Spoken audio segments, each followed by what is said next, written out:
ng gubat. Wagas na pag-ibig sa Mount Tigres.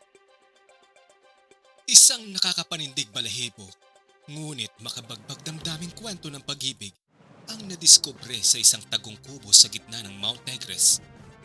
Nang tugisin ng mga otoridad ang mga tumakas na illegal hackers sa lugar, aksidenteng natagpuan nila sa loob ng isang kubo ang isang kumpol ng mga papel na nakabalot pa sa isang plastic, at ang nakasulat dito ay ang isang kwento at diary.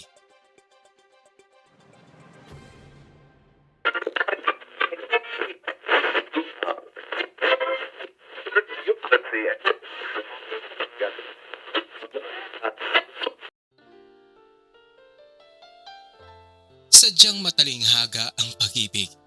Ito ay walang kinikilalang edad, walang kinikilalang sexualidad, walang kinikilalang antas ng lipunan. Sabi nga nila, ang pag-ibig ay walang dahilan o paliwanag. Ito ay kusang sumisibol sa kahit na anong pagkakataon, sa kahit saang lugar, o sa kahit na anong estado ng buhay. Kadalasan ay ito ay hindi inaasahan.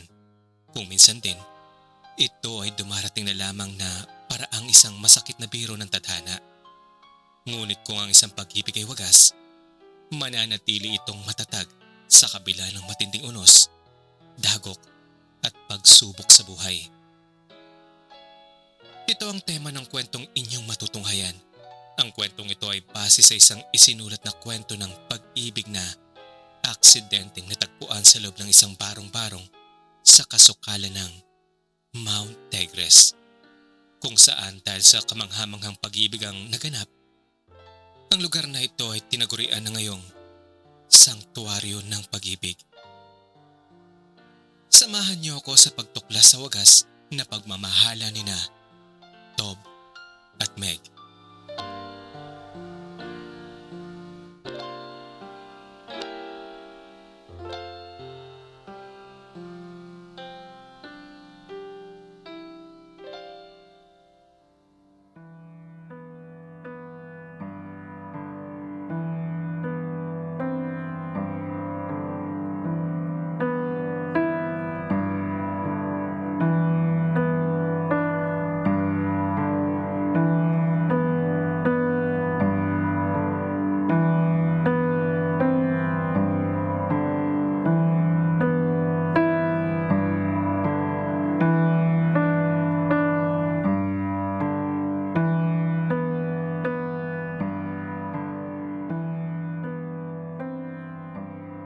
Ako si Tob.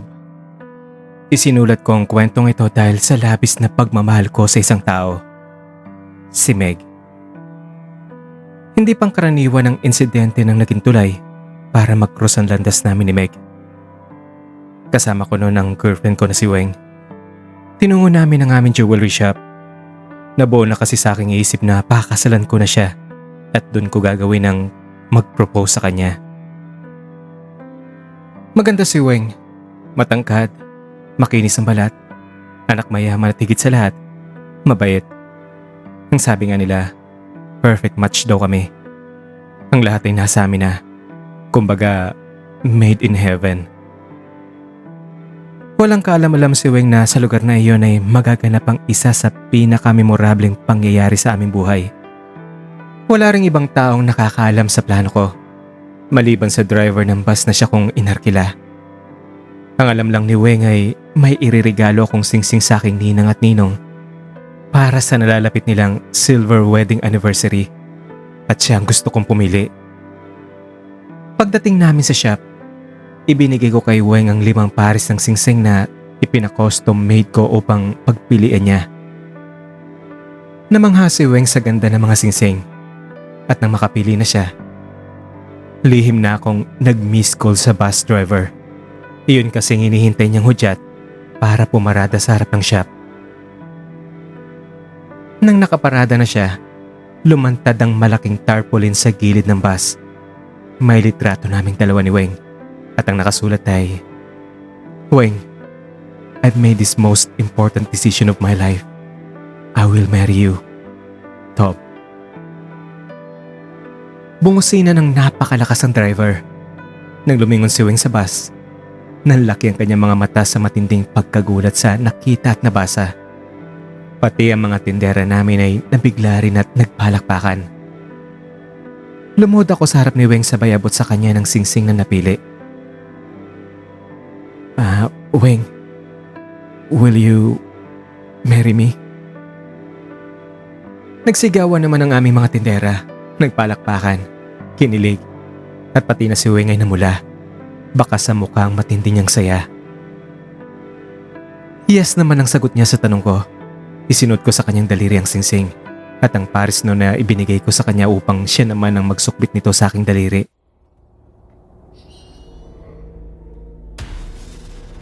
Ngunit naputo lang masayang eksena ngayon nang biglang sumulpot ang isang lalaking nakabonet. Hinablot niya sa leg si Weng sabay deklara ng, Hold up to. Ilabas sa mga pera nyo. napalitan ng takot ang saya at excitement namin lahat. Hindi kami halos makakilos o makagalaw dahil sa pagtutok ng baril ng holdapper sa ulo ni Weng. Pati ang aming gwardiya ay walang nagawa kundi ang dumapa at isurrender sa holdapper ang baril na dala niya. Alam kong may vault kayo dito. Kaya kung ako sa inyo, buksan nyo yun. Kung ayaw nyo patayin ko tong babaeng ito. Dali! Ang utos nito nung nakitang walang laman ng aming kaha. Dahilan ay kabubukas pa lamang ng aming shop. Tinungo ko ang silid kung saan nakalagay ang vault. Sumunod naman siya. Hatak-hatak si Weng. Nung nabuksan ang vault, inutos niya uli sa akin na ilagay ang pera sa bag. At nang napuno na ito ng pera, inabot ko ito sa holdapper. Hawak-hawak na sa isa niyang kamay ang bag na naglalaman ng pera nang biglang binitawan niya si Weng at sa akin niya itinutok ang kanyang baril. Gulat na gulat naman ako. Akala ko'y ipuputok niya sa akin yon. Sa ulo ko mismo. Dumiretso ka sa motorsiklo mo. Paandarin mo. Bilisan mo! Nang utos niya. Marahil ay nakita niya ang pagdating namin ni Weng sa shop na nakamotorsiklo lang. Motorsiklo kasi ang kinahiligan kong sport. Kung kaya ito rin ang aking gustong service. Noon ko naisip na gagamitin niya ako para sa kanyang pagtakas. Agad akong tumalima. Sa isip ko, mas mabuting ako nang i-hostage niya. Nakabuntot naman siya sa likuran ko. Tinumbo ko ang aking motorsiklo na nakaparada sa labas ng shop at pinaandar yon. Mabilis din siyang umangkas sa likuran ko. Nakatutok pa rin sa ulo ko ang baril habang hawak-hawak naman sa isa niyang kamay ang bag ng pera. Huwag ka nang pumalag pa. Hindi mo ba nararamdaman? Nasa tagiliran mo lang baril ko. At bilisan mo pa. Ang bagal mo eh. Sambit niya, sabay diin ang dulo ng baril sa aking tagiliran. Itinago na pala niya ito upang hindi ko mapansin. Diretso lang. Sasabihin ko sa'yo kung kailan kaliliko o hihinto. May isang oras din kami naglalakbay hanggang sa natumbok namin ang isang makipot na daan at sa dulo nito ay huminto kami sa paanan ng isang bundok. Masukal ang lugar at napapaligiran nito ng mga malalaking kahoy, malalaking kawayan at mga puno ng niyog. Walang katao-tao doon. Itago mo lang motor mo dyan sa gilid. Takpan mo ng mga dahon para hindi makita. Utos niya muli at nang naitago ko ng motorsiklo, inangat niya ang baril. Puntirya sa aking ulo. Sige na, maglakad ka na. Naglakad kami ng halos isa pang oras. Nakabuntot siya sa akin at nag-uutos kung saan ang tutumbuking daan. Sa pakiwari ko'y walang ibang taong dumadayo ron. Purong matatayog na kahoy, kawayan at niyog, at nakaharang pa ang makakapal at matataas na damo sa aming ruta. Tumawid rin kami sa dalawang maliliit na ilog hanggang sa narating namin ang kanyang kubo sa gitna ng masukal na lugar. Hindi ko akalaing may nakatagong barong-barong doon. Nang nalingat siya, dali-dali akong tumakbo para makatakas. Ngunit isang malakas na putok ng baril ang aking narinig.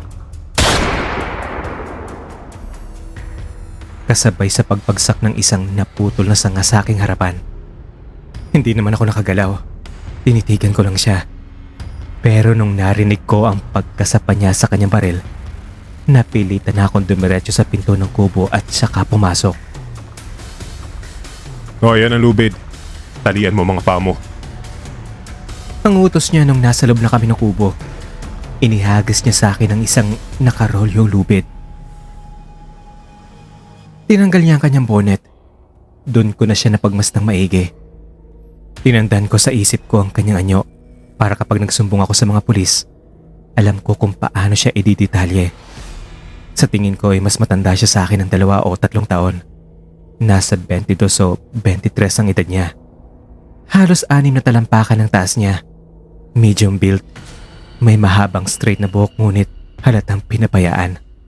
Matangos din ang ilong niya. Makinis ang balat. May makakapal na kilay. May pagkasingkit ng kanyang mga mata. Ang kanyang suot ay faded na straight cut na maong at t-shirt na itim. May itsura siya. Ang tindig at forma ay parang sa isang modelo. Nang sabi ko, talian mo mga paa mo. Huwag mo akong titigan. Agad naman akong tumalima.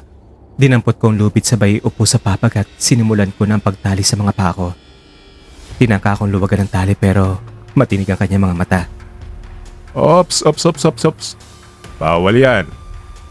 Sigaw niyang muli, sabay tutok ng baril sa noo ko. Nung natapos ko na ang pagtali sa 2 paa ko, inutusan naman niya akong tumayo at iposisyon ang aking 2 kamay sa aking likod. Habang nakatalikod ako, tinalian niya mga ito. Napagtanto ko na nag-iisa lamang siya sa kanyang ginawang krimen. Wala ako napapansing ibang tao sa kubo. Talagang sagad sa butong kasamaan mo ha. Ano, magsuntukan na lang tayo. Matapang ka lang kasi dahil may baril ka eh. Hawak mo yung baril mo. Ikaw ha? Ayaw ko marinig ang pagmumura mo na yan. Magmura ka na ng ibang bagay pero huwag mong itadamay ang nanay ko. Kung mahal mo ang buhay mo at ang girlfriend mo, manahimik ka. Nakapatay na ako ng tao. Gusto mo? Idagdag kita sa listahan ko, ha? Natahimik na lang ako. Bagamat natatakot, pinilit kong huwag magpalata. Pakiramdam ko kasi ay tototohanin niya ang kanyang banta. Maya-maya pa'y bigla siyang nahinto. Mistulang nakiramdam sa paligid. At nagulat na lang ako nang bigla niyang inilingkis ang isa niyang braso sa aking dibdib at hinila niya ako ng patayo, patalikod, pagkaladkad. Ano ba? Saan mo ba ako dadalhin? Isang ingi mo pa talaga, papatay na kita. Manahimik ka dyan. At naramdaman ko ang pagdampi ng tulo ng kanyang baril sa ulo ko. At dahil doon ay nanahimik na lang talaga ako. Huwag na huwag ka magsasalita hanggat hindi ko sinasabi na maaari ka magsalita. Tandaan mo yan. Ang sabi niya, habang binubuksan ng isang lihim na taguan sa ilalim ng sahig na tinakpan ng papag. Isang butas na kasyang 2 taong nakatayo. Itinulak niya ako sa butas. Nalaglag ako. Muntik pang mauntog ang ulo ko sa takip ng papag. Ang buong akala ko ay doon na niya ako babarilin. Pero bigla rin siya lumundag pagkatapos ihagis ang bag ng pera sa loob at tinakpan ang bunganga ng taguan. At halos sabay sa pagsara ng taguan, narinig ko ang mga yabag ng tao na nakapasok sa loob ng kubo. Doon ko napagtato kung bakit. Boss, wala naman tao dito eh. Ang hilap talaga ng taong yun, ano? May sapalos yata eh. Hayaan na lang natin siya, boss. Hindi naman siguro tayo kakantanong sa mga otoridad. Anong hayaan? Sira ulo ka ba? Pinatay nga niya si Patik, di ba? Ang pinakamatinik nating tauhan. Pinatay rin naman natin ng kapatid niya, boss eh. Patas na yun. Aray ko naman, boss, ba't bang pinatukan? Sira ulo ka ba? Hindi mo ba alam na dahil sa ginawa niya, malaking halaga ng epekto sang nawala sa atin? Milyones! Naiintindihan mo ba? Ang tanga-tanga mo talaga. At nanganganib pa ang sindikato natin. Ikinanta na niya ang iba nating mga tauhan, pati ang ating big boss. Paano kung biglang sumulpot iyon at tumistigo? Di malaking skandalo yon. Maluluklok ba kaya si big boss sa pwesto sa susunod na eleksyon kapag napatunayang siya ang ulo ng sindikato, ha? Maraming alam yon. Kaya hindi tayo titigil hanggat hindi natin napapatay ang siraulong yon. Order yan ni big boss. Yes, boss. Ay, ikaw. Wala na bang ibang kamag-anak ang taong yun na maaari nating kunin at pahirapan para siya na mismo ang kusa maghanap sa atin? Ang palida ako, boss. May nanay pa yun. Magaling. May naisip ako. Tara na. Ang sagot ng nasabing boses ng boss sabay sa pagkarinig ko sa mga yapak na papalabas ng kubo. Sa narinig kong usapan ay may naglalarong mga tanong sa isip ko. Napatingin ako sa kanya. Hindi ko akalain na sa likod ng kanyang ginawang krimen, may iba pa pala siyang issues. Masama pa rin ang ginawa niya. Hold-upper pa rin siya. Ang bulong ko sa sarili ko. Kitang-kita ko sa kanyang pangang tila paggiling ng mga ngipin niya sa galit. Hindi ko alam kung anong laman ng kanyang isip. Aalis ako. Iwan mo na kita rito. Ang sambit niya nung wala ng mga tao at nakalabas na kami sa aming taguan. Nakatayo kami pareho. Pinulot niya ang bag ng pera at saka ay pinasok ang kanyang kaliwang kamay sa loob ng aking harap na kanang bulsa. Ano ba? Teka nga! Ano ba kinakapa mo dyan? Ang sigaw ko sa kanya. Nasiwa kasi ako dahil nakakalabit ng kanyang kamay ang pinakaiingatan ko doon. At dahil malalim ang bulsa at hit pa ang aking maong na pantalon, nahirapan siyang ipasok ang kanyang kamay. Ano ba? Ano ginagawa mo? Ang sigaw ko muli sa kanya. Pero hindi siya kumibo. Patuloy lang ang pagkapa ng kanyang kamay sa loob ng aking bulsa hanggang sa nahugot niyang susi ng motorsiklo. Naalala kong doon ko pala ito inilagay. Kalagan mo nga muna ako. Siraulo ka ba? Paano kung bumalik yung mga taong yun at iniwan mo ko rito? Anong gagawin ko? Di magpasalamat ka. Siraulo. Ano bang kailangan mo? Nasa iyo na ang pera. Bakit kailangan mo pa akong i-hostage? Ano bang gusto mo? Wala ka na ron. Sabay tumbok sa pinto, nagmamadali at walang lingon-lingon na lumabas. Uy! Talagan mo nga muna ako rito! Pero hindi niya ako pinansin. Nung ako na lang mag-isa, tinangka ako makaalpas. Ngunit mahigpit ang pagkakatali ng aking mga kamay. Kaya kahit anong pilit kong kumawala, ay hindi ko magawa. Sumigaw ako ng sumigaw sa tuktok ng aking boses. Pero ang awit ng mga ibon at ingay ng mga dahon na nagkikiskisan sa bawat ihip ng hangin ang tanging naririnig ko. At dahil doon ay nakatulog ako sa pagod.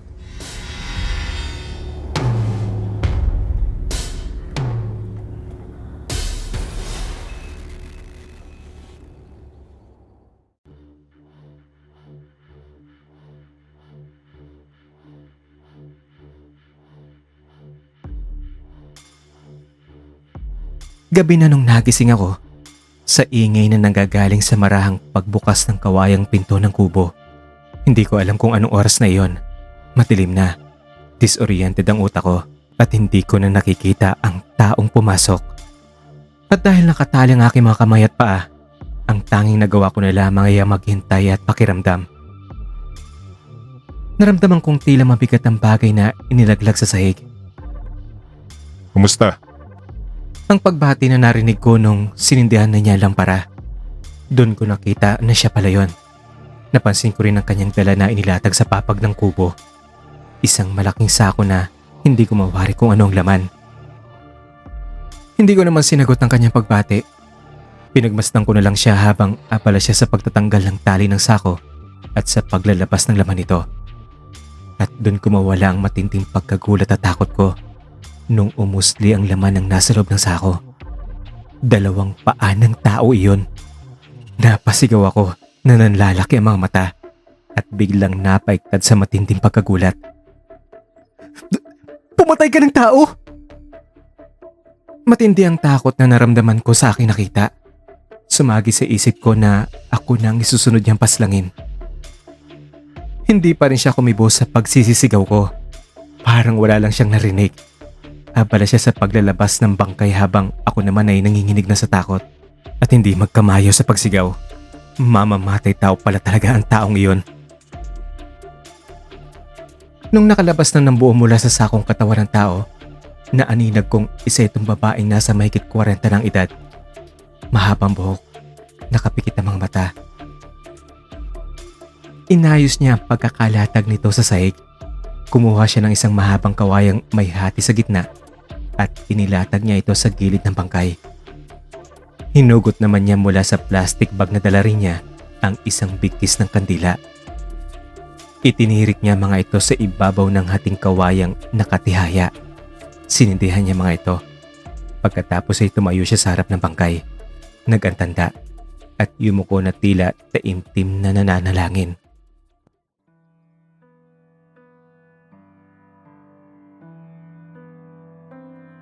Doon na tila humupa ang takot ko. Hindi ko alam kung bakit niya dinala ang bangkay na iyon sa kubo niya. Kung sino ang bangkay na iyon. Kung bakit namatay iyon. At kung anong relasyon niya sa buhay niya. Maraming katanungan ang pumasok sa isip ko. Maya-maya pa'y nakita kong umupo siya sa isang gilid. Nakaharap pa rin sa bangkay. Tila umiiyak. Nakiramdam lang ako. Ayaw kong sirain ang eksena kung anong meron siya. May takot pa rin ako sa kanya. Sa kakatingin ko sa kanyang ginagawa, may unti-unti akong naramdamang kakaiba sa sarili. Hindi ko alam kung awa ba iyon o matinding pagkamangha. Parang may isang malalim at masakit na kwentong nakatago sa likod ng aking nasasaksihan. May 30 minutos pang lumipas at hindi pa rin siya natinag sa tila isang pagdadalamhati. Nakatutok pa rin ang paningin niya sa bangkay. Mistulang may mga alaalang sinasariwa. Maya-maya na may tumayo siya. Dinampot ang isa pang plastic bag na nakalatag sa sahig at saka lumapit sa akin. Umupo naman siya sa tabi ko. Hinugot ang laman noon. Pagkaing pansit at adobo. Nakalagay sa isang styrofoam na halatang binili lamang sa isang turo-turo. No, yan. Kumain ka na. Tsaka, pasensya ka na nga pala. Ang sabi lang niya, sabay hugot din sa plastic na kutsara na nasa loob ng plastic bag at pinutsarang pagkain sa styrofoam. Hinabot niya yun sa aking bibig. Akmang susubuan ako. Ibuka mo ang bibig mo. Pero hindi ko binuka ang bibig ko. Bagkus sa iniwas ko lamang ito. Bakit ba hindi mo na lang ako kalagan? Para ako na mismong magsubo ng pagkain sa sarili kong bibig. May mga kamay naman ako oh. Pero hindi siya umimik. Mistulang isang tupang sinunod ang aking sinabi. Tahimik niyang inilatag sa styrofoam ang kutsarang may laman ng pagkain. At saka inabot at kinapa ang tali sa aking mga kamay na nasa aking likod. Bukas, pagkatapos kong ilibing ang nanay ko, ihahatid na kita sa inyo. Saka pasensya ka na nga pala, hindi na ako ipakita dito. Kailangan lang kasi ng nanay ko ng pera dahil sa operasyon niya para mapalitan na nagmamalfunction niyang kidney. Pero hindi na siya nakaabot pa eh. Sambit niya habang kinakalagan ako. Halata sa boses sa matinding lungkot. Pakiramdam ko ay may isang matigas na bagay na humataw sa aking ulo at natauhan ako. Bigla akong naramdaman ang pag-aawa sa kanya dahil sa nakumpirmang nanay pala niya nakaburol. At nang hold up siya dahil sa pagnanais na masagip ang buhay nito. Nung nakalaga na niya mga kamay ko, nag-aalang ang dinampot ko ang pagkain. Hindi ko na siya sinagot sa mga sinabi niya. Naisauli ko na rin pala sa shop niyo yung pera. At huwag ka mag-alala dahil ipinalam ko sa kanila sa mga tauhan niyo sa shop na bukas din. Ipapalit kitang nasa mabuting kalagayan at ako mismo maghahatid sa'yo. Nahinto ako sa pagsubo ko ng pagkain at napatingin sa kanya.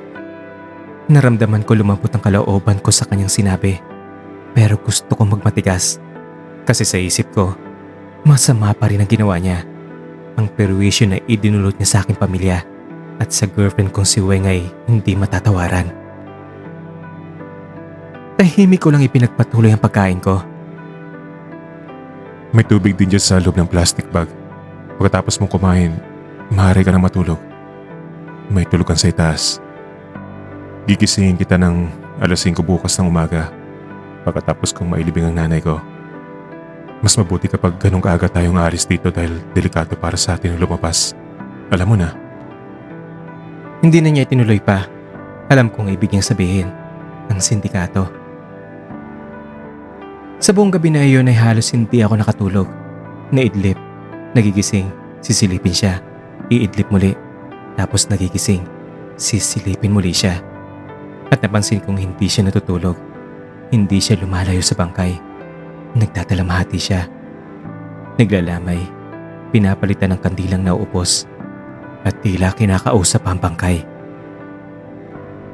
Mistulang pinipiga ang puso ko sa aking nasasaksihan.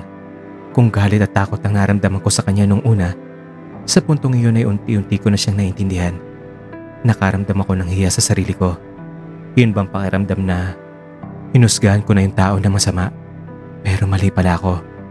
Napilitan lang niya na gawin ang isang bagay dahil sa labis na pagmamahal. Dahil wala na siyang iba pang pwedeng gawin kundi ang masamang bagay na iyon. 3:00 sa aking relo nung nagising ako. Napansin kong wala siya sa loob ng barong-barong. Nang may narinig ang kulos ko sa likuran ng kubo, sinilip ko ito sa malit na guwang.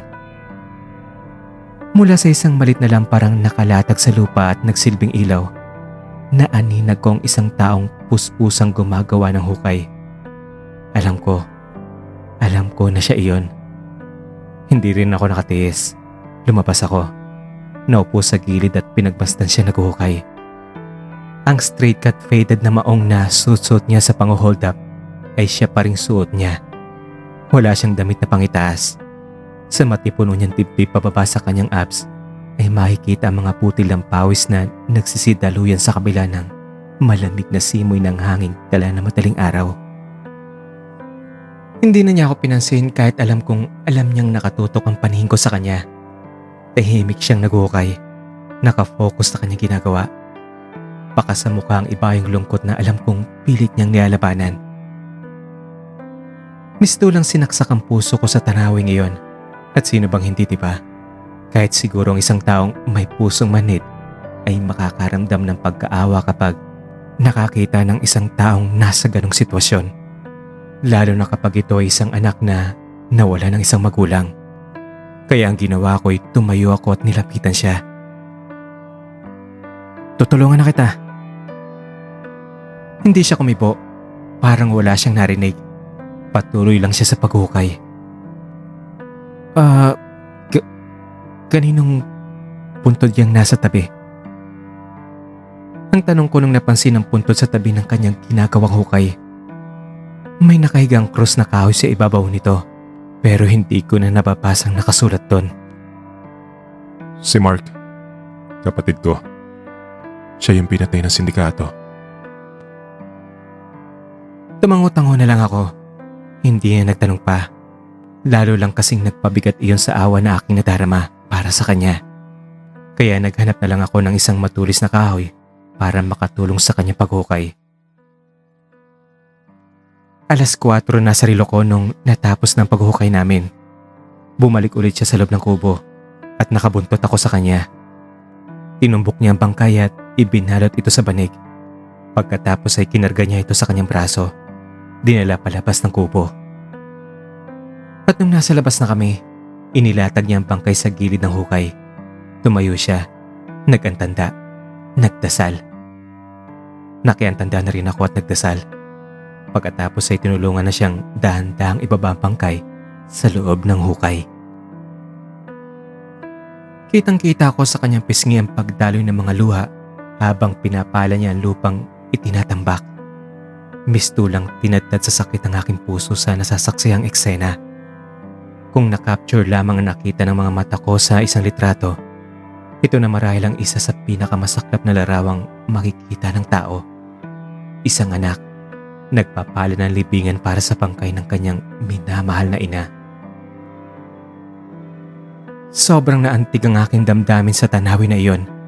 Hindi ko akalaing masasaksihan ng isang masaklap na pangyayari sa buhay na sa isang pelikula lamang maaaring mangyari.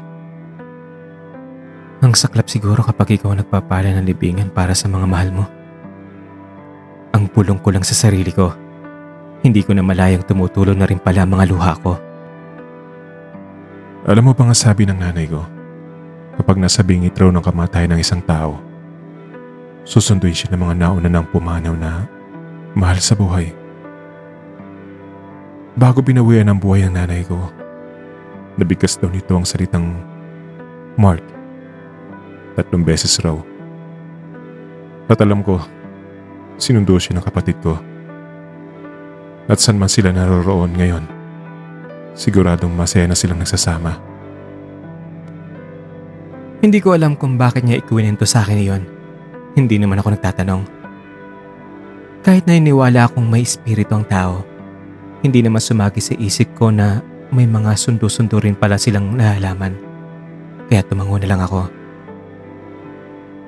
Pagkatapos niyang takpan ng hukay, inihiga niya sa ibabaw ng puntod ang isang krus na yari sa kahoy na may nakaukit na Corazon, rest in peace. Pinagmasdan niya ito sa huling pagkakataon at saka tinakpan ng 2 libingan ng mga dahon at sanga. Pumasok kami sa barong-barong at nilinis rin niya mga kalat, ang plastic bag, ang kawayang nilagyan ng mga kandila, ang pinagkainan namin. Lahat ay inilibing niya sa lupa. Sa paglinis niya sa paligid, nagmukhang walang taong tumira sa lugar. Kinuha niya ang kanyang itim na t-shirt na nakasampay sa isang gilid at isinuot iyon. Tara na, iuwi na kita. Ang casual niyang pagkakasabi sabay tukot sa susi ng motorsiklo na nasa loob ng bulsa niya at bigla itong inihagi sa akin. Ikaw na magdadrive ha. Bagamat nagulat, nasalok ko ang susi na inihagis niya. Hindi ko lubos may paliwanag ang aking naramdaman ng napasa kamay ko na ang susi. Parang gusto kong ihagis iyon pabalik sa kanya. May isang bahagi ng isip ko na nagnanais na manatili pa sa kubo kasama siya. Bagamat may isang bahagi rin na nagnanais na makapiling ang aking nobyang si Weng. Wala kaming imikan habang naglalakad sa masukal at makipot na daan pabalik sa kabayasnan. Sa isip ko ay naglalaro ang mga katanungan tungkol sa magiging kalagayan niya kapag nag-iisa na lamang siya. Kung saan siya kukuha ng pagkain, kung hanggang kailan siya magtatago sa mga sindikato, kung sino ang dadamay sa kanya sa sakit na daladala ng kanyang damdamin. Hindi ako makapaniwalang gano'n na siya kalapit sa akin. Sa isang gabing nagkasama kami, maraming nangyaring halos hindi pa rin ma-absorb ng aking utak. Kahit hindi kami nag-uusap na mahaba, ang eksena ng paglalamay at paglilibing niya sa kanyang ina ay tumatak sa isip ko. Pati na mga katanungan kung bakit siya tinutugis ng mga miyembro ng sindikato, kung bakit nila pinatay ang walang kamalay-malay niyang kapatid, at ang kakaibang pagkaawa ko sa kanya. Parang kilala ko na siya ng napakatagal. Nang natumbok ko na ang pinagtataguan ko ng motorsiklo, itinayo ko ito at sumakay dito. Walang imik namang umangkas din siya sa aking likuran. Paano ka nga pala? Paano ka pala babalik dito? Ako nang bahala ron. Tara na. Kailangan natin makalis kagad. Pinandar ko ang motorsiklo.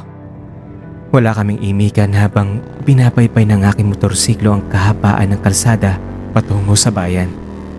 Tanging ang ingay lamang ng makina at umaandar na motor ang naririnig ng aking tenga. Tila nakabibingi ang pagkawalang kibong namamagitan sa aming dalawa. Ano nga palang pangalan mo? Meg, Ang matipid niyang sagot. Ako nga pala si Tob. Ang sagot kong lumingon ng bahagya sa kanya. Natahimik na siya. Tila ayaw niya makipag-usap sa akin. Meg. Gusto kong tulungan ka. hindi na kailangan. Hindi, Meg. Makakatulong ako. May tutulong ako sa'yo. Hindi ganyan kadali. Paano hindi ganyan kadali? At hindi na siya sumagot pa.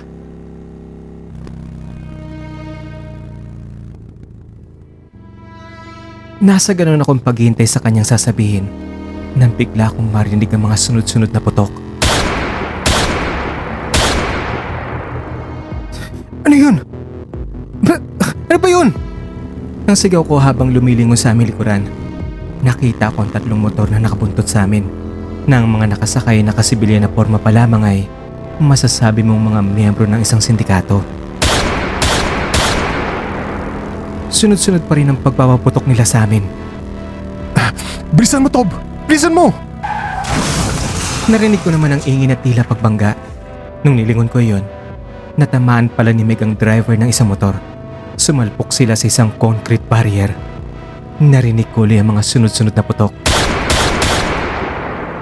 At muli, narinig ko rin ang ganting pagpapaputok ni Meg.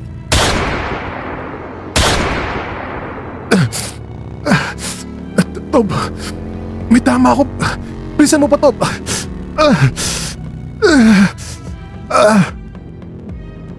Taranta kong pinabilisan pa ang aming takbo dahil mataas ng speed ng aking motor at halos kasing laki ng kotse ang mga gulong nito. Hindi hamak na nakakalamang kami sa bilis. At narinig ko pa mga putok na nagagaling sa mga kalaban pero malayong malayo na kami sa kanila. Dadaling kita sa ospital, Meg. Kaya tibayin mo lang sarili mo. Wag. Matutunto nila ako ron. Bumalik na lang tayo sa kubo. May dahil sa kabila. Doon sa kubo gusto ko mamatay. Doon mo ako ilibing. Sa tabi ng punto ng nanay ko. Huwag kang nga magsalita ng ganyan. Mabubuhay ka, Meg. Mabubuhay ka! Ang sagot kong natataranta na rin ang tono sa kanyang pananalita. At doon ko naramdaman ang kanyang bisig na inilingkis sa aking bewang. Napatingin ako sa bisig niyang inilingkis doon. May kakaiba akong naramdaman. Maya-maya napansin kong isinandal na rin niya ang kanyang ulo sa aking likod. Lumis ako ng daan para mailigaw ang mga tumutuki sa amin. Nung hindi na nila kami nasusundan, pinarurot ko ng motorsiklo patungo sa gubat sa ibang daan na sinasabi ni Meg. Dali-dali kong itinago ang motorsiklo nang nakarating na kami sa paanan ng gubat. Pagkatapos si Meg naman na tila nawawala na ng malay, ay inilalayan ko.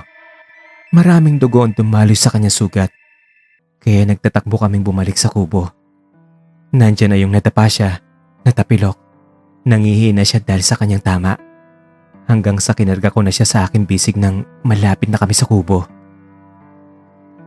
At nang nasa loob na kami ng kubo, agad kong hinubad ang nababad sa dugo niyang t-shirt at pinataob siya sa higaan. Patuloy pa rin sa pag-agos ng dugo galing sa kanyang sugat. Pinahid ko yon. Doon ko nakitang nasa kanang bahagi ng kanyang likod ang tama, malapit sa joint na nagdudugtong sa kanyang braso at balikat. Meg, nasa loob pa yata ang bala. Kaya mo ba kung tatanggalin natin to? Baka kasi delikado para sa'yo kung hindi natin to matatanggal eh. Huwag na, Tob. Huwag na. Magpapahinga na lang ako. At kaya ko na ulit to. At ikaw, umuwi ka na. Hinihintay ka na ng mga magulang mo, ng girlfriend mo. Ayaw ko madamay rin sila dito, kaya umalis ka na. Ano ko ba naman, Meg? Hindi kita pwedeng iwan dito. Mamamatay ka! Ang sabi ko sa kanya, habang pinupunit ang aking t-shirt at ginawa itong bindahe upang mahinto ang pagdurugo ng kanyang sugat. Okay lang ako. Kailangan ko lang na magpahinga. Sige. Magpahinga ka lang, Meg. Gusto ko sa pagising ko wala ka na rito, ha. Meg, hindi ko pwedeng gawin yan. Mamatay ka kapag nag-iisa ka na lang dito. Sino tutulong sa'yo rito, ha? Ang sabi ko, umalis ka na! Okay, sige. Oo, alis ako. Basta magpahinga ka lang, ha? Huwag ka na magalit, please. Naalis ako, Meg. Sige na. Ang naisagot ko na lamang. Ayaw ko makipag-argumento sa kanya habang nasa ganyan siyang kalagayan. Pero sa isip ko ay talagang luluwas ako ng bayan para bumili ng gamot, alkohol, pagkain, at iba pang mga gamit na maaaring magamit sa kubo at babalikan ko siya upang tulungan. Inakit ko ang tulugan niya sa may bubong at nung nakita ko ang kumot, isinaklob ko ito sa kanyang katawan. Meg, aalis na ako, okay? Magpahinga ka lang dyan. Pagpapaalam ko at tinumbok ko na ang pinto ng kubo, pero hindi man lang siya sumagot. Una kong pinuntahan ang bahay namin. Tuwang-tuwa ang nanay ko nang makita kong ligtas at nasa mabuting kalagayan. Ipinaliwanag ko sa kanya na hindi likas na masama si Meg, na nagawa niya lang mga bagay na yon nang dahil sa pangailangan ng pera para sa nanay niya. Naintindihan naman ito ng nanay ko. Pinatawad na raw nila si Meg at lalo na nang ibalik pa niya ang pera. Tinawagan ko rin si Weng. Nanghingi ako ng paumanhin sa nangyari. Naintindihan din niya lahat. Gusto pa sana niya magkita kami sa oras na yun pero sinabihan ko siyang saka na lamang dahil may mahalaga akong lakad at nagmamadali ako. Nagtanong siya kung anong lakad ko ngayon pero Sinagot ko na lang siya saka ko nasasabihin sa kanya. Lahat ng bagay na pwede naming magamit ni Meg sa kubo ay binili ko. Kasama ng mga pagkain, kumot, ilang t-shirt, shorts, brief, sabon, toothbrush, shampoo, antibiotic, pain reliever, gamot sa lagnat, alkohol at iba pa. Pati lotion kontra sa lamok ay bumili rin ako. Dinala ko rin ang credit cards ko. Nagbabakasakali magagamit ko iyon sa tamang panahon. Pati cellphone ay nagdala rin ako ng extra at may extra ring battery. Kahit walang signal sa gubat, maaaring magamit din namin pang ilaw iyon o kahit sa pagpapatugtog ng music man lang. Mag-alas 6 na ng gabi nung nakabalik ako sa kubo. Marami akong bitbit. Hindi ko lubos maintindihan ang aking sarili. May excitement akong nadarama na muli ko siya makikita. Pero laking gulat ko nang hindi ko mahagilap si Meg sa kubo. Dali-dali kong inilatag sa sahig ang aking mga dala at lumabas. At habang hinahanap ko siya ay isinisigaw ko ang pangalan niya. Pero walang sumasagot sa aking tawag. Ang tanging naririnig kong ingay ang mga tawag ng kuliglig at mga panggabing hayop na nagsimula ng mag-ingay sa oras na iyon. Inikot ko ang paligid ng kubo hanggang sa natumbok ko ang likurang bahagi kung saan naroon ang puntod ng kanyang ina at kapatid. Sa tabi ng puntod ng kanyang inay ay may bagong hukay. At bagamat mababaw lang ito at hindi natapos pa, naroon si Meg, nakahiga sa loob at nakapikit ang mga mata. "Meg! Ano ginagawa mo dyan?" Ang sigaw ko sabay lundag sa loob ng hukay. Pinilit kong itaas ang kanyang pang-itaas na katawan at ipinatong ito sa aking hita habang nakaupo ako sa lupa. Dahan-dahan niyang iminulat ang kanyang mga mata. Pilit niya akong tinitigan, pero imbis na sagutin ang aking tanong, isang tanong din ang kanyang binitawan. Bakit ka pa bumalik dito? "Hindi ko kayang iwan ka rito mag-isa, Meg. Lalo pat nasa ganyang kalagayan." Umalis ka na. "Meg, please. Hayaan mong tulungan kita. Kailangan mo ako, Meg." Umalis ka na! "Gabi na, Meg. Hindi ako pwedeng umalis dito. Baka may mangyari sa akin sa daan." Natahimik naman siya sa sinabi ko ngayon. "Kaya sige na. Tara na sa loob ng kubo." Sambit ko.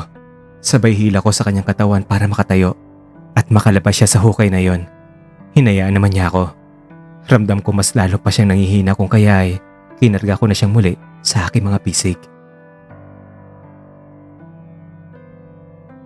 Nung nasa loob na kami at nakahiga na siya sa papag, inilabas ko ang mga pagkaing daladala ko. "Kumain ka na, Meg, para manumbalik na lakas mo." Pero hindi pa rin siya kumibo.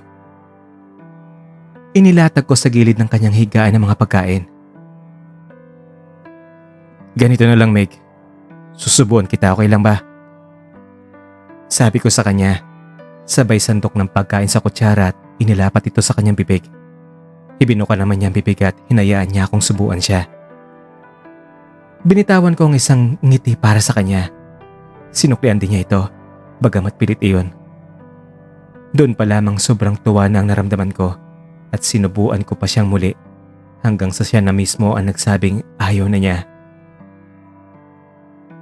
"Uminom ka lang ng gamot, Meg. Isang antibiotic to para laban sa impeksyon at ang isa na may laban sa pananakit."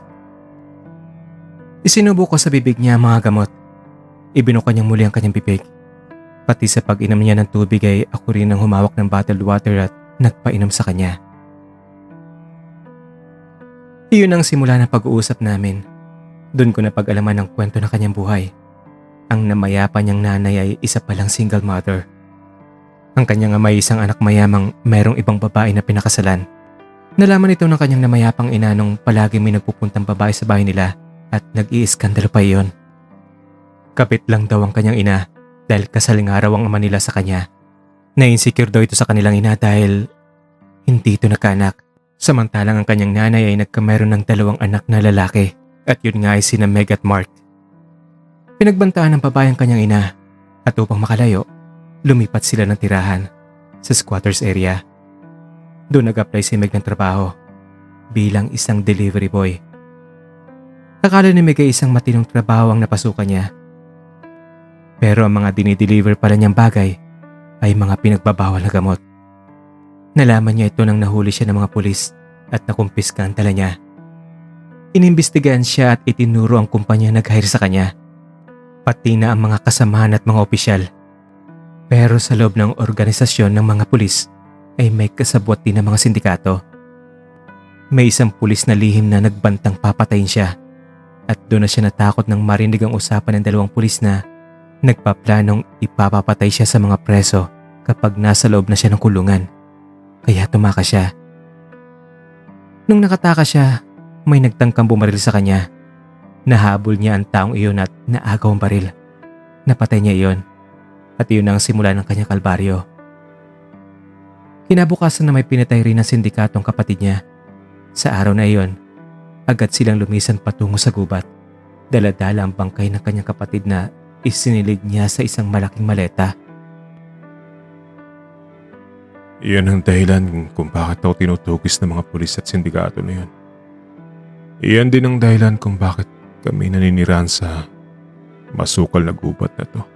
Bakit hindi ka magsumbong sa mga otoridad? Hindi mo alam kung sinong mapagkakatiwalaan. Kapag nagkamali ka, papatayin ka rin nila. Kagaya rin sa kaibigan yan. Hindi mo alam kung sino sa kanilang mapagkakatiwalaan. Natahimik naman ako sa sinabi niya. Napaisip ako. Parang may kung anong matulis na bagay na tumusok sa puso ko. Yun marahil ang dahilan kung bakit gusto niyang umalis ako. Hindi ka ba nagtitiwala sa akin, Meg? Hindi ko alam. Wala pa akong taong pinagkakatiwalaan maliban sa nanay ko at kapatid ko. At muli natahimik ako. Sa isip ko lang ay hindi ko siya masisisi sa dami pa naman ng pinagdaanan niya sa buhay. Nga pala. Bakit ka pala doon nakahiga sa hukay kanina? At bakit ka naghukay? Para kanino ba yun? Ang paglilihis ko ng usapan. Wala ka na ron. Okay. Kung bahala kung ayaw mo sagutin yung tanong ko. Pero magpahinga ka na, Meg. Kakain lang ako at magpapahinga na rin ako. Hindi na siya sumagot. Nung tiningnan ko siya ay nakapikit na ang kanyang mga mata. At habang kumakain ako, pinagmamasdan ko ang kanyang anyo. Nakahiga siyang patiya sa papag na kawayan. Banig lang ang sapin at walang unan. Ang faded na maong na siyang suot niya sa panguhold up ay siya pa ring suot niya sa oras na iyon. Wala siyang damit na pangitaas. At kapansin-pansin ang ganda ng hugis ng kanyang katawan. Nakapikit ang mga mata. Ang isang braso ay nakapatong sa kanyang noo. Napaka-inosente niyang tingnan. Nakakaawa. Isang taong pinagkaitan ng kaligayahan at mistulang nawala na ng pag-asang mabuhay pa. Ngunit pilit pa ring lumalaban. Habang nasa ganun akong pagmumuni-muni, napansin ko ang malaking bilog at stainless na pendant sa kanyang dibdib. Nakita kong suot-suot din niya ito nang hinold up niya ang aming shop. Dahan-dahan kong iniangat ito sa aking kamay at saka binuklat. Sa loob nito ay isang relo at sa kanyang takip ay may litrato ng isang babaeng teenager. Siguro ito yung nanay niya.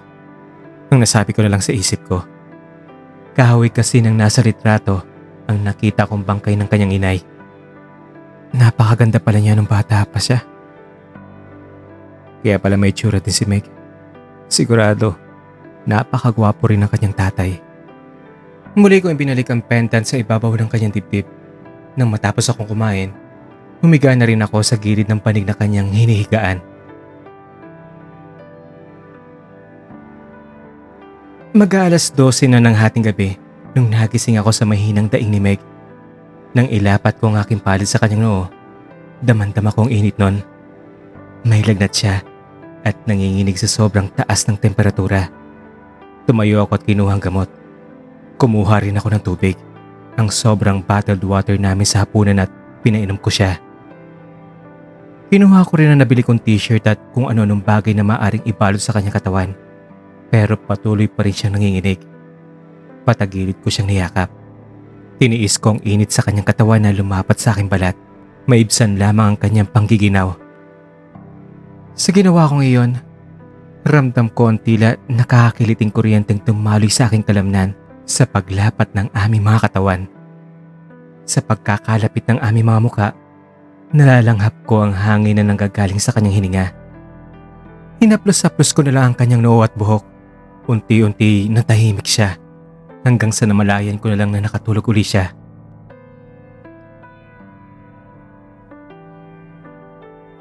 Nagising ako ng maaga kinabukasan. Habang tulog pa si Meg, inikot ko ang looban ng kubo. Nagbabaka sakaling may lutuan para makapag-init ako ng tubig. Wala kasing kusina ang kubo.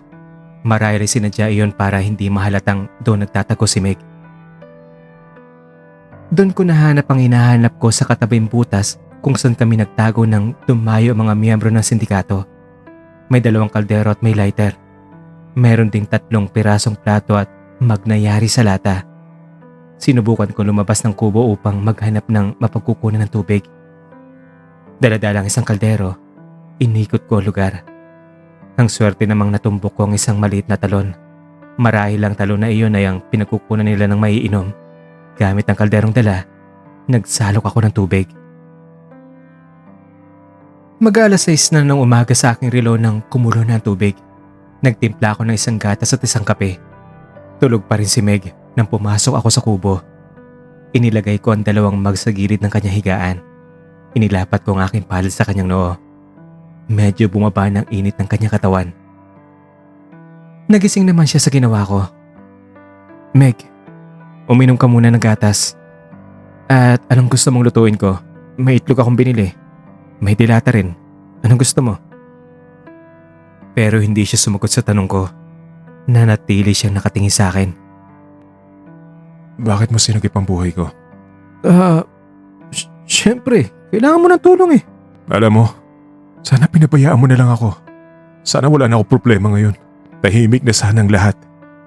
Hindi ako nakasagot sa kanyang sinabi. Para bang kinokonsensya niya pa ako sa aking ginawa. Hindi na lang ako nagsalita. Bumalik ako sa labas ng kubo at ipinagpatuloy ang aking paghahanda ng pagkain. Sa isip ko ay hindi ko siya masisisi. Depressed lang siya at nailito sa kanyang kalagayan. Bumalik ako muli sa loob ng kubo at dala-dala ang aking mga niluto. At laking tuwa ko sa aking nakita. Nakaupo na si Meg at iniinom ang kape na aking iniwan. Inilatag ko ang mga pagkain sa papag sa tabi niya mismo. Kumusta na pakiramdam mo? Binitawan niya isang buntong hininga. Tingnan ako. Isang blankong tingin ang itinugon niya sa aking tanong. Kumain ka na dyan para naman manumbalik ang lakas mo. Marami-rami rin tuguling nawala sa'yo. Ibinaba niya ang kape at tingnan ang pagkain inihanda ko. Sumantok siya ng kanin. Kumuha ng prinihitong itlog. Hindi pinansin ng hotdog. At dahil sa sugat niya, nakita kong nahirapan siyang kumain. Ano Meg? Nahirapan ka ba? Gusto mo, susubuan na lang kita. Ang sabi ko sabay kuha rin sa plato niya at sandok ng pagkain. Hinayaan naman niya akong subuan siya. Nakailang subo lang ako sa kanya at humiga na siyang muli. Ipinikit ang kanyang mga mata. Kumain rin ako at nung matapos, iniligpit ang lahat ng kalat. Kagaya ng ginawa niya para walang bahid ng dumi na mapaghihinala ang may taong tumira sa lugar. Dahil may natira pang mainit na tubig, dinala ko yun sa loob. Meg, kung gusto mo, pupunasan ko ang katawan mo. Hindi naman siya umimik. Binasa ko ng mainit na tubig ang face towel. At dahil sinadya kong huwag damitan ng pangitas niyang katawan, gawa ng kanyang sugat, ang dibdib niya ang aking unang pinunasan. Nakapikit siya habang pinupunasan ko ang kanyang dibdib. Pero alam kong gising ang kanyang diwa at nakikiramdam lang sa paglapat ng maligamgam na towel sa kanyang balat. Tingnan ko ang mukha ni Meg. Nakamulat ng kanyang mga mata at tinititigan ang mukha ko. Bagamat halos blanko ang kanyang tingin, alam ko pinakikiramdaman niya ang aking ginagawa. Tinitigan ko rin siya. Pero ako na rin ang pumutol sa pagtititigan namin ngayon. May naramdaman akong hiya o hindi may paliwanag na takot. Para akong nalulusaw habang tinititigan niya ang aking mukha. Itinuloy ko na lang ang pagpunas sa kanyang katawan hanggang sa natapos ko ito.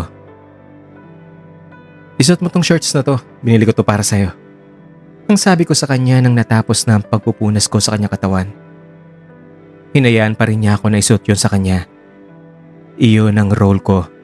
Ako ang tagaluto, tagapunas ng kanyang katawan, tagapagpainom ng gamot, tagaligpit sa mga kinainan at nilutuan, tagalapa at tagapamalengke. Ang masaklap nga lang ay halos hindi siya nakipag-usap sa akin. Kapag nagtatanong ako, hindi naman siya sumasagot. At kung sasagot man siya, isa lang o ilang salita lang. At palagi siyang nakasimangot, malungkot ang muka at malayo ang tingin. Pero naintindihan ko naman iyon. Maaring ganyan lang talaga siya. O maaring hindi pa rin siya nagtitiwala sa akin. O maaring hindi pa niya lubusang natatanggap ang mga pangyayari. Isang linggong nakalipas at nakakapaglakad na si Meg. Bumuti na ang kanyang kalagayan. At sa isang linggong iyon ay mas tumindi pa ang aking pagkalito sa aking sarili. Hindi ko maintindihan ang aking nararamdaman kung bakit ako nanatili sa lugar na iyon sa kabila ng dulot na panganib nito sa aking buhay. Sa kabila ng hirap ng kalagayan sa bukid, sa kabila ng paghihintay ng girlfriend kong si Weng, hindi ko alam kung bakit natatakot akong may mangyaring masama sa kanya. Sa tanang buhay ko, puro kasaganahan at komportabling pamumuhay ang aking nalalasap. Lahat ng bagay na gugustuhin ko ay nakakamit ko. Ang lahat na pwede kong gawin ay ginagawa ng ibang tao para sa akin. Pero tila mas gusto ko pa rin na doon manirahan kasama si Meg. Gusto kong tulungan siya, alagaan, damayan sa paghihirap ng kanyang kalooban. At ang isa pang nagpatuliro sa isip ko ay ang patindi ng patinding nararamdaman kong pananabik at pagkaawa sa kanya. Ang nararamdaman kong iyon ay tila nakakabaliw. Ito ang pinakamasakit na bagay na nagpagulo sa isip ko. Minsan habang tinititigan ko siya, napapabuntong hininga na lamang ako. Kapag ganyang tulog siya, tinititigan ko ang kanyang muka. Pakiramdam ko ay napaka-hopeless ko sa aking kalagayan. Minsan nahuhuli niya akong nakatingin sa kanya, pero bigla ko ring ipapaling ang paningin ko sa ibang lugar. Minsan din, siya naman itong nahuhuli kong tumititig sa akin. At kapag nahuhuli ko, bigla rin siyang maglilis ng kanyang paningin sa ibang bagay. Hindi ko rin alam kung anong nasa isip niya. Iginigate ko na lang sa aking isip na baka nagtatanong lang siya sa kanyang sarili kung bakit nananatili pa ako ron, kung ano ang motibo ko. O maaari ring dahil sa matindi kong pag-iilusyon kung kaya ay binibigyan ko ng kahulugan ng mga bagay-bagay sa kanya kahit wala naman itong kahulugan. Nakapagluto na ako noon ng pananghalian nang sa pagpasok ko sa kubo ay hindi ko siya mahanap. Kaya hinanap ko siya. At habang iniikot ko ang paligid ng kubo, walang Meg na sumasagot sa akin. Kinabahan na naman ako. Nag-alala kung saan siya nagtungo. Pinuntahan ko ang talon at laking pasasalamat ko nung nandun lang pala siya. Nakalublob sa tubig ang kalahating katawan. Ikaw Meg ha, tinakot mo ako. Pero hindi siya sumagot sa sinabi kong iyon. Tingnan niya lang ako ng saglit at saka pinagpatuloy ang paghilod sa kanyang balat gamit ang isang bato. Dali-dali kong hinubad ang aking t-shirt upang samahan siya sa paliligo. At nang matanggal ko na ang t-shirt ko ay bumaba na ako sa ilog. Pero sa aking pagmamadali natulas ako at tumilapon ang aking katawan na nakatihaya sa paanan ng tubig na namimilipit sa sakit dahil sa pagkakabagsak ko. Hindi kaagad ako nakatayo. Nanatili akong nakahiga dahil sa sakit ng aking pangupo. Nilingon ko si Meg. Nakita ko ang pagtawa niya habang tinitingnan akong nakatihaya. Noon ko lang siya nakitang tumawa. Nang napansin niyang tinitingnan ko siya, bigla niyang binura ang ngiti niya sa kanyang mga labi at saka tumalikod. Ipinagpatuloy ang kanyang paghihilod na para bang walang nangyari. Agad naman akong tumayo at lumusong sa tubig. Tinumbok ang kinatatayuan niya. Ano, pinagtatawanan mo ako ha? Ang sigaw ko habang nagtatatakbo akong lumusong sa tubig. At nang nasa tabi niya na ako, Bakit mo ako pinagtatawanan ha? Para ka kasing palaka. ang sagot naman niya na hindi nagpakita ng emosyon sa kanyang muka habang nagpapatuloy sa paghilod. Natuwa naman ako sa sagot niya at iyon ang nagpalakas ng loob ko upang biruin siya. Palaka pala ha. Halika rito. Ano, gusto mo paghahampasin ko yung sugat mo? Sige ka. Ano? Ha? Ha? Pero hindi niya ako pinatulan sa biro ko ngayon. Ngumiti lang siya at itinuloy ang paghihilod sa kanyang likod. Sobrang tuwa ko sa ngiti niya ngayon. Iyon ang pinakaunang ngiti na nakita ko sa kanyang mga labi. Hindi pilit, walang bahid na pagkukunwari, at tunay na may nararamdamang kasiyahan. Napatitig ako sa kanya, na mesmerize sa ang kanyang kagwapuhan. Doon ko na pagmastang maigi ang kanyang muka. Ang makinis niyang balat, ang matangos niyang ilong, ang mga ngiping pantay, ang mga matang tila nakikipag-usap. At marahil napansin niya nakatitig ako sa kanya. Himuko siya bagamat ipinagpatuloy ang paghihilod sa kanyang likod. Gusto mo tulungan kitang hilurin ang likod mo? Ang alok ko sa kanya. Nakita ko kasing nahihirapan siyang hilurin ang kanyang likuran dahil sa sugat niya. At sobrang tuwa ko nung walang imik na inabot niya sa akin ang hawak niyang panghilod. Pumuwesto ako sa likuran niya at sinimulan ng paghilod. Hindi ko lubos may paliwanag ang aking nadarama. Para ako lumulutang sa ulap na hindi mawari sa paminsan-minsang paglapat ng aking kamay sa kanyang balat. Nang tinitigan ko si Meg, nakapikit ang kanyang mga mata. Tila sinasamsam niya ang ginagawa kong paghilod sa likod niya. At iyon ang nagpalakas ang aking loob. Iginapang ko ang aking panghilod patungo sa kanyang dibdib. Humarap ako sa kanya.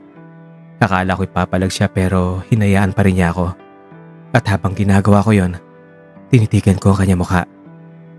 Maya-maya pa'y napansin kong iminulot niya ang kanyang mga mata. Tinitigan niya din ako. Mapupungay ang kanyang mga tingin. Tila mapangakit. Nagtitigan kami habang patuloy na iginagapang ko ang panghilod sa kanyang dibdib. Dahan-dahan pababa, patungo sa kanyang tiyan. Sobrang bilis ng pangyayari. Hindi ko na maalala kung paano naganap ang halos simbilis ng kidlat ang mga naganap na mga oras na yon sa gilid ng ilog. Mga pangyayaring hindi ko inaasahan na mangyayari sa pagitan namin ni Meg. At sa kubo din ni Meg, ilang beses pang nasundan ang mga pangyayaring iyon. Pakiramdam ko'y iyon na ang pinakamasayang sandali sa buhay ko. Pakiwari ko'y biglang nag-iba ang takbo ng buhay ko. Pakiramdam ko nga'y biglang bumaliktad ang mundo ko. At simula nga nun, unti-unti nang nagtiwala sa akin si Meg. Meg, matanong ko lang. Nasaan na nga palang tatay mo ngayon? Ang tanong ko sa kanya, isang araw na nakaupo lamang kami pareho sa papag sa loob ng kubo. Maulan ang araw na iyon, kung kaya hindi kami makalabas. Naramdaman ko kasi ang kanyang pangungulila at napansin ko ang matinding lungkot sa kanyang mga mata. Kung kaya naisipan kong itanong sa kanyang tungkol sa kanyang tatay. Nagbabakasakaling isa yun sa mga dahilan kung bakit napako ang kanyang tingin sa malayo. Hindi ko alam. May litrato ka ba sa kanya? Natatandaan mo ba ang itsura niya? Hindi na. Lahat ng litrato niya tinapon ng nanay ko. Hindi ko rin alam kung saan ko siya hahanapin. Kung mahanap mo ba siya, patatawarin mo siya sa mga ginawa niya sa inyo ng nanay mo? Sa totoo lang hindi ko alam. Pero gusto kong itanong sa kanya kung bakit iniwan niya kami. Kung bakit niya kami pinabayaan. Kung bakit niya hinayaang magkaganito ang buhay namin. Ganito na lang. Huwag ka mag-alala. Tutulungan kita sa paghahanap sa kanya. Ang sabi ko, sabay hawak sa kanyang kamay at pinisili yon. Hinayaan naman niyang pisilin ko ang kanyang kamay. Binitawan niyang isang ngiting hilaw. Maraming salamat.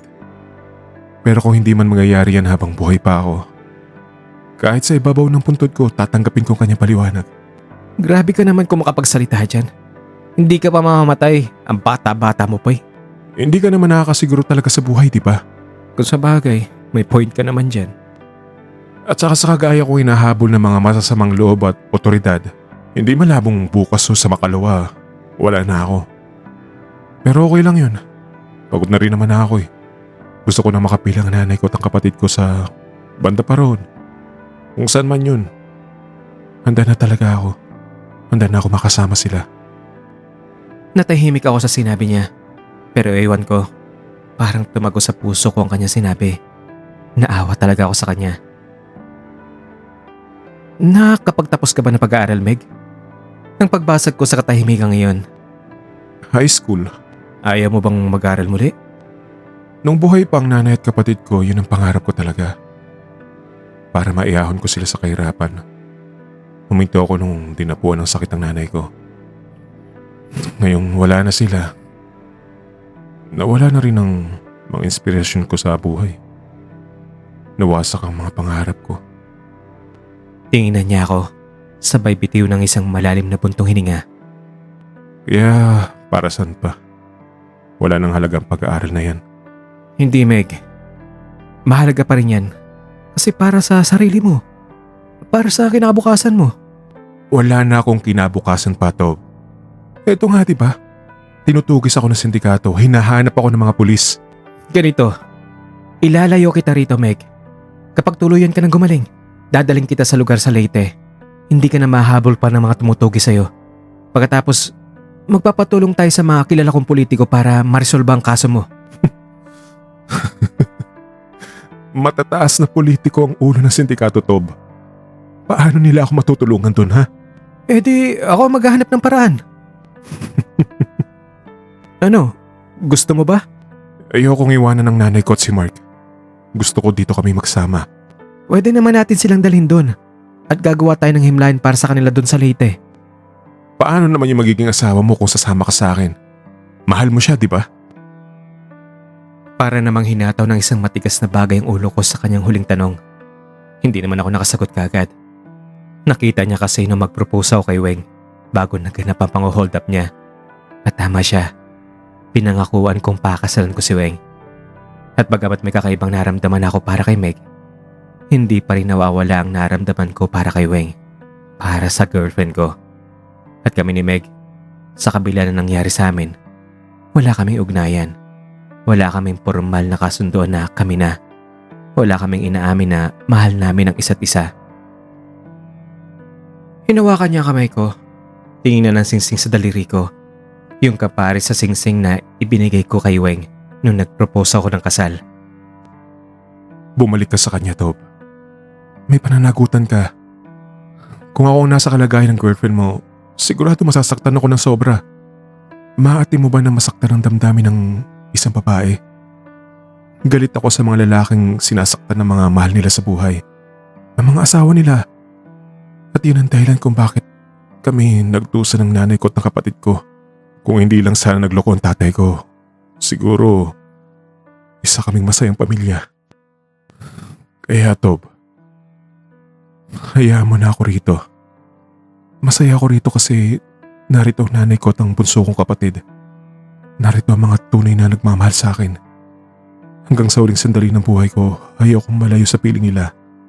Sila na lang natitira kong pamilya. Sapat nang minsan na may isang lalaking nagbigay ng sakit ng kalooban sa nanay ko.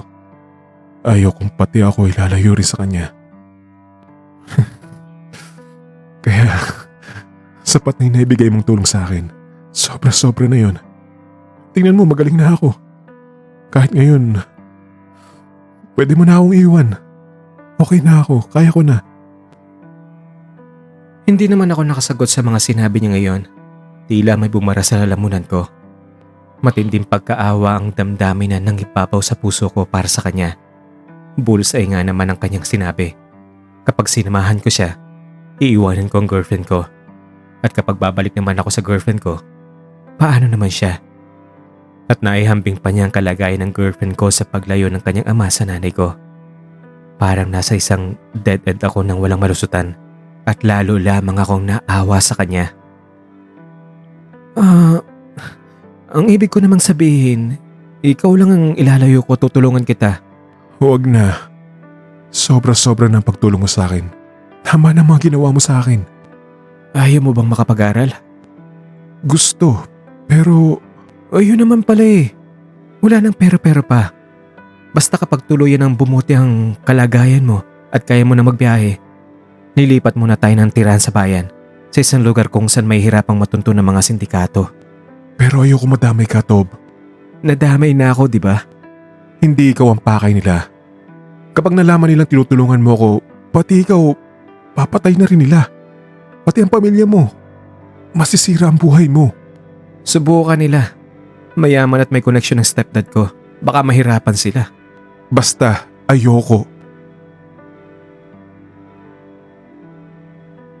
Humupa na ang ulan at nagsimulang magpakita ang araw nung maisipan naming lumabas ng kubo.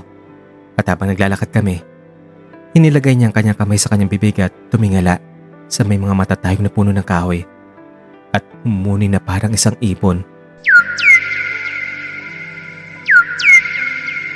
Ano yung ginawa mo? Hindi mo pa ba naririnig ang tunog na yun? Sa ibon? Tama. Tinig din ang isang klaseng ibon na namumuhay sa gubat na to. Kapag nag-ingay ka ng ganyan, may lalapit. Akala nila kasama nila na tumatawag sa kanila. At ayun o, tingnan mo. Nakita mo yun? Ayun o, tingnan mo. Yun. Akala niyan, yung tunog na narinig niya, kalahi din niyang pinagmulan ng tawag. At sasagot din niya sa tawag ko at magtatawag din na kasama. At narinig ko nga ang sagot ng ibon na walang pinagkaiba sa tinig na ginawa ni Meg. Inilagay ko rin ang dalawang kamay ko sa bibig ko at ginaya ang ginawa niya. Bigla namang natawa si Meg. Paano ba naman nagsiliparan palayo ang mga ibon? May technique kasi dyan. Hindi mo dapat basta-basta na lang ginagawa yung tunog na yun na kagaya ng nagtatawag ka ng tao na para ka nagtatawag ng tao. Dapat kinokontrol mo ang lalamunan mo para makuha mo ang tamang timpla ng boses ng ibon. Ganito ha, ipapakita ko sa'yo. Magaling talaga siya. At maya-maya nga lang ay may mga ilang ibong nagsidapuan na naman sa may sanga ng kahoy na nakatingin sa kinaroroonan namin. Nice! Ang galing!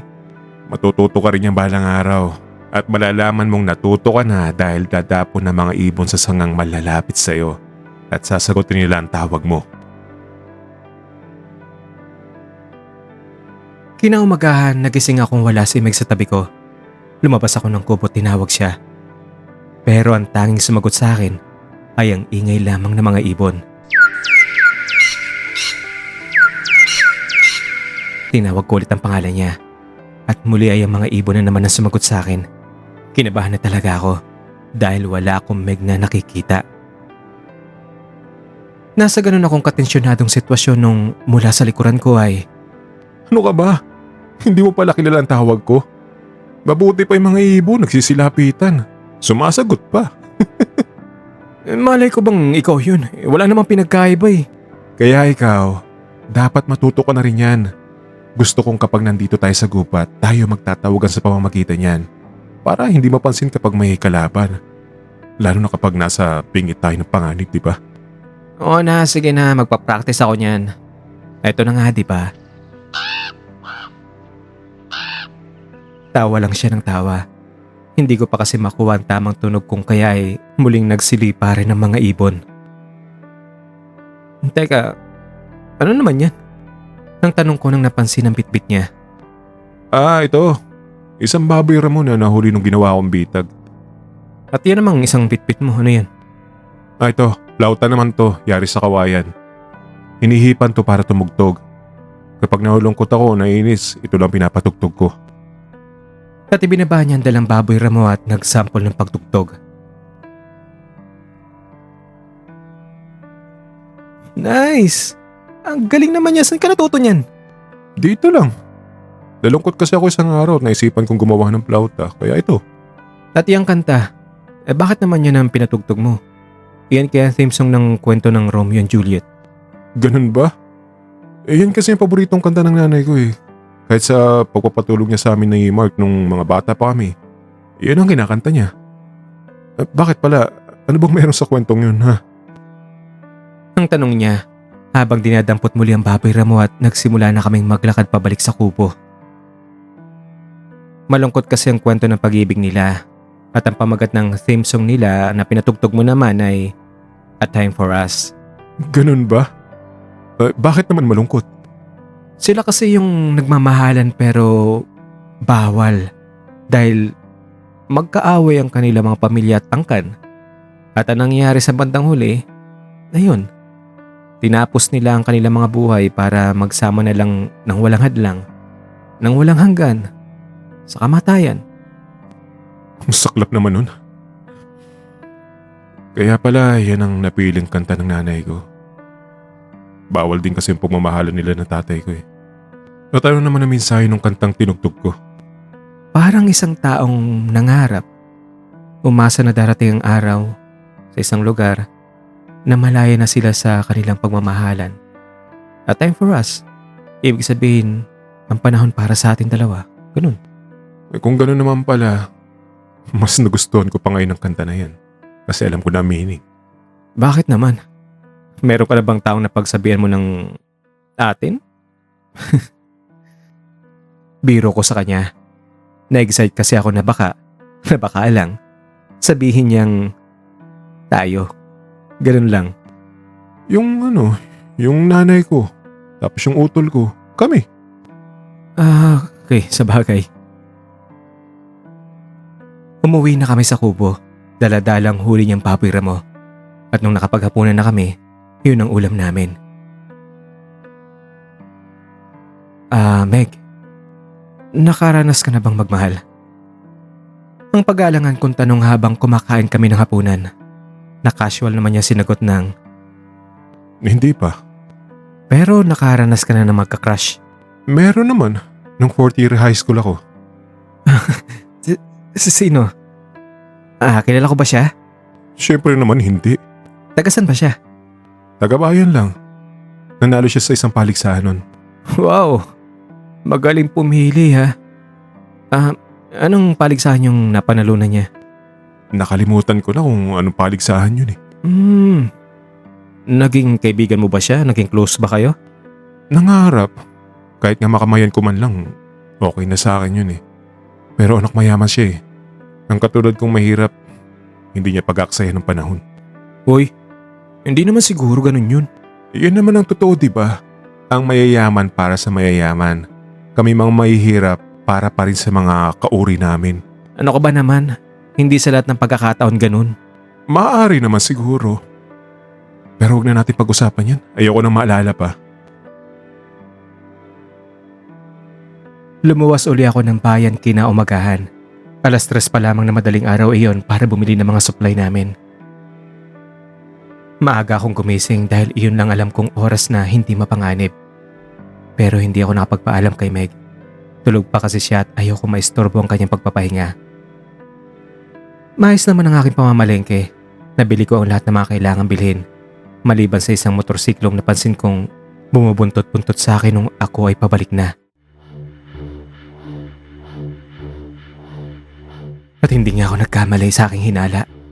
Mga miyembro sila ng sindikato. Dali-dali akong lumihis ng daan. Pinilisan pa ang pagpapaandar ng motor. Iniligaw sila at pinaypay ang isang lihim na daan na itinuro sa akin ni Meg pabalik ng gubat. Mas malayo nga lang pero ligtas. Ang akala ko'y tuluyan ko silang nailigaw.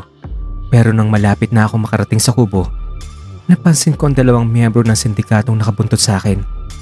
Nasa malayo sila subalit kitang-kita ko sila mula sa aking kinalalagyan. Dali-dali akong nagtago sa mga matataas na talahib. Nagtaka sila sa bigla kong pagkawala. Pero dahil lang tinutumbok nila ang kubo pa rin, nadadaanan nila ang aking pinagtataguan. Naalala kong itinuro ni Meg sa akin sa pagtawag ng mga ibon. Ginawa ko naman yun para bigyan siya ng babala.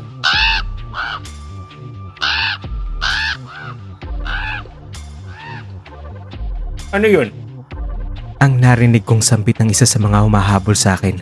Malapit lang kasi sila sa pinagtataguan ko. Muli ko namang ginawa ang paghuni. Hanggang sa may sumagot. At alam kong si Meg yun. Walang ibang sasagot sa tawag ko kundi si Meg. Maya-maya lang ay natanong ko si Meg na lumalabas sa kubo. Tinitingnan ng mga kahoy kung saan dumapo ang mga ibon. Kinabahan naman ako dahil makikita siya ng mga miyembro ng sindikato. Gusto kong sumigaw para malaman niya na may kalaban. Pero natakot din ako na baka matunto nila ang pinagtataguan ko at ako ang una nilang barilin. Napansin kong nagtago ang 2 nang makita nila si Meg. Nahagipan ng tenga ko ang kanilang pag-uusap. Kapag pumasok ka sa kanyang kubo ha, saka natin bibiglayin sa loob. At pumasok nga si Meg. At doon ko napagtanto na marahil ay nakuha ni Meg ang aking babala. At alam na niya na may mga kalaban sa paligid at balak niyang pumasok ang mga kalaban sa kubo. Pero bago pa man sila nakasugod, nakita ako ng isa sa mga sindikato sa aking pinagtataguan. Tinumbok niya ang kinaroroonan ko at saka ay tinutok ang baril niya sa ulo ko. Tumayo ka dyan. Ang utos niya sa akin. Nag-aalangang tumayo ako, kinakabahan sa pwedeng mangyari. Hinawakan niya ako sa leeg at kinaladkad palabas. Tingnan natin kung papalagang kaibigan mo kapag wasak ng pungo mo. Nung nakarating na kami sa kubo, tinadyakan ng isang miyembro ang pinto nito. Pare, nandito ang kaibigan mo sa amin. Kung ayaw mong pasabugin namin ang bungo niya, lumabas ka! Pero walang Meg silang nakita. Alam ko kung saan siya nagtatago. Sa butas ng ilalim ng papag. Ang tanging nakita lang namin ay isang bahagi ng dingding ng kubo na nakabukas na tila dinaanan ng tao. Ako man ay nagtaka kung paano nabuksan iyon. Hindi ko akalain. Naisip ko tuloy na baka tumakas nga si Meg at dumaan sa butas na iyon. Dali-daling tumakbo ang isang miyembro ng sindikato. Dumaan din sa nakabukas na dingding. Mabilis ang takbo niya palabas. Hinabol si Meg habang ang isang kasamay na natili sa loob ng kubo. Patuloy ang paghawak sa leg ko at ang pagtutok ng kanyang baril sa ulo ko. At maya-maya lang ay narinig namin ang malakas na sigaw ng kanyang kasama. Kitang-kita ko ang bigla niyang pagkawala na tila bumagsak sa isang malalim na butas sa lupang kanyang tinatapakan. At habang nasa ganun kaming pagkagulat, bigla ko namang narinig ang pagkasa ng gatilyo ng baril ng miyembro ng sindikato. Handang iputok ang kanyang baril sa ulo ko. Sa bilis ng pangyayari, wala na akong nagawa kundi ang pumikit. Inihanda ang sarili sa napipintong kamatayan ko. Itutuloy. Abangan ang finale episode